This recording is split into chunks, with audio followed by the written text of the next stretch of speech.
Good afternoon friends, आप कैसे हैं? मैं ईश्वर से प्रार्थना करता हूं कि आप सब सुखी होंगे और संपन्न होंगे। आज मैं आपके सामने हिस्ट्री का एक ऐसा टॉपिक सामने लेकर आया हूं जिसको सुनने के बाद आपका मन प्रफुल्लित होगा और आपका वो मन गौरवान्वित होगा।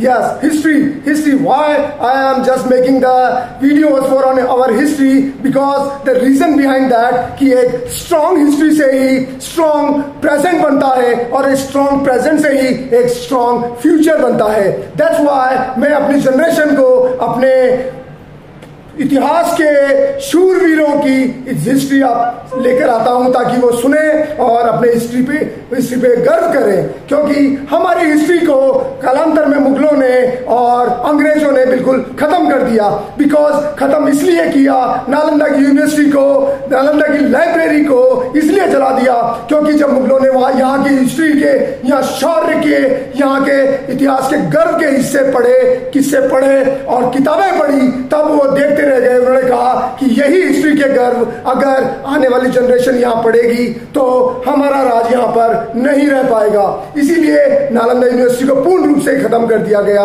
यही है हिस्ट्री का, हमारे शौर्य का सबसे बड़ा एग्जाम्पल। आज मैं जो हिस्ट्री का एक एग्जाम्पल आपके सामने लेकर आया हूं वो है कोटिया भील के नाम से। यस, कोटिया भील जो आज हमारे राजस्थान के कोटा शहर, जिसे शैक्षणिक नगर बोला जाता है और भारत में जगह जगह से जहां पर बच्चे आते हैं और अपना शिक्षा के अंदर अपना जीवन बनाते हैं, ये वही कोटा शहर है जो कि एक शूरवीर पराक्रमी योद्धा कोटिया भील के नाम से है। कोटिया भील, यस, भील एक ऐसी जनजाति है जो कि हमारे north India, north west part में आज भी रहती है और जिसका शौर्य आपने महाराणा प्रताप के किस्सों में भी सुना होगा, जिन्होंने अपने अदम्य साहस और पराक्रम से महाराणा प्रताप का साथ दिया और मेवाड़ की भूमि को मुगलों से मुक्त कराया। ये वही भील योद्धा है जिनका, उन्हीं का नाम पर कोटिया भील का आज एक ऐसी हिस्ट्री आपके सामने लेकर आया हूं जिनको सुनने के बाद आप प्रसन्न होंगे और अपने आप को गौरवान्वित फील होंगे। कोटिया भील ऐसा बोलते हैं जिनको 14 नंबर की जूती और 8 फुट उनका कद था। अदम्य साहस, शौर्य और पराक्रम उनके रक्त में बहा करता था। उनका इतना प्रभुत्व था कोटा के अंदर कि आसपास के राजा भी उनसे डरते थे, घबराते थे। तभी उनके बढ़ते हुए शौर्य को देखते हुए उन्होंने, वहां के राजा ने उनको संधि के बहाने अपने किले में बुलवाया, भोजन पे बुलवाया और भोजन करते समय पीछे से उनकी गर्दन काट दी गई, धोखे से उनकी गर्दन काट दी गई।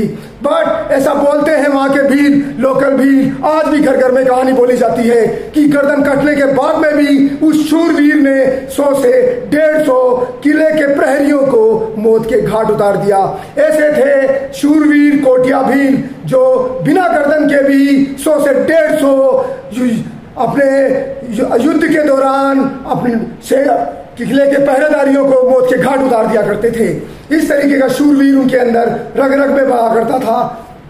यह है कोटिया भील की कहानी और आज भी कोटा शहर के उस किले के अंदर भीलों को जाना बिल्कुल मना है, क्योंकि आज भी कहते हैं कि कोटिया भील की आत्मा उसी किले के अंदर वास करती है और वो अपने आप को मुक्त कराने के लिए किसी भी एक भील को अंदर आने का के लिए न्योता देती है। बट वहां का प्रशासन उनको